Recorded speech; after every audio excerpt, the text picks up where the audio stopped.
The traditional type of advice for all the entrepreneurs is simple. It's that you first figure out your positioning and then you figure out what your narrative is, what your message is, what in a way your big idea is. But in my experience, this advice doesn't really help soloist, consultants, experts, coaches, and so on. And in fact, we need to do it the other way around, which is what we will talk in this particular video. So, like I said, the traditional advice for entrepreneurs is that we need to start with the niche, with the positioning, with the audience and their problems. The approach that is encouraged is the outside in approach, and the approach that is discouraged is the inside out approach, which means that we start with the audience, their problems, the economic viability of our solution, or in other words, we start with the positioning and then we reverse engineer our way back. But this advice doesn't really help experts, consultants, and soloists. So most of the clients that I work with want to go from implementation to strategy.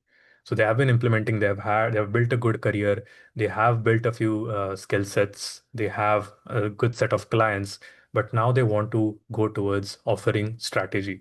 Now, when we offer strategy, it obviously means that we share our ideas.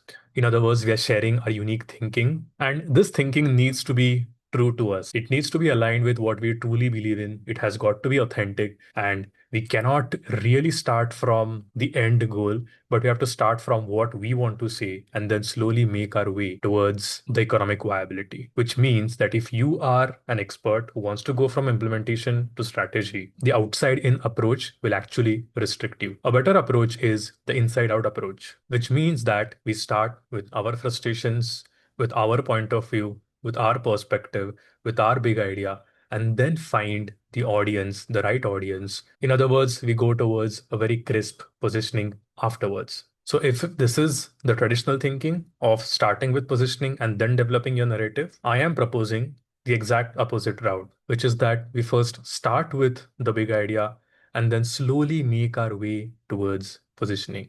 I'll share a personal example. So when I pivoted to selling my big idea sprint at the start of 2025, I was confused. I knew that I did want to talk about the big idea. I did want to talk about having a point of view, but I did not know my positioning. I did not know which market would pay me money for it. I was actually considering a couple of ICPs. One ICP was SaaS CEOs, and the other one was soloists. And I remember being very stressed, extremely anxious, because I wanted that perfect positioning.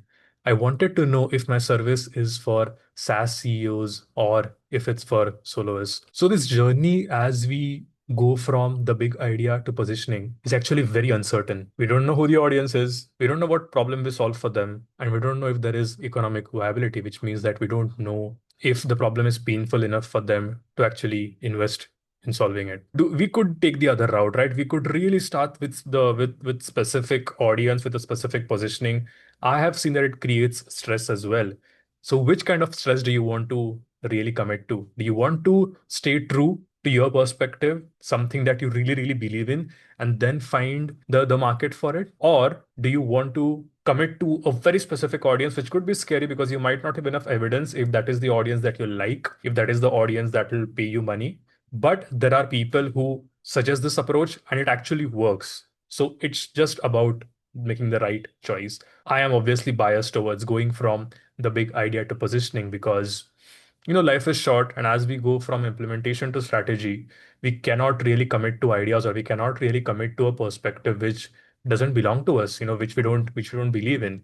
If you look at all the thought leaders and experts who have a great perspective, it started with their own frustration. It started with them really asking themselves that, okay, what is broken and what do I want to fix? And then they figured out as they went along the right way to make that economically viable.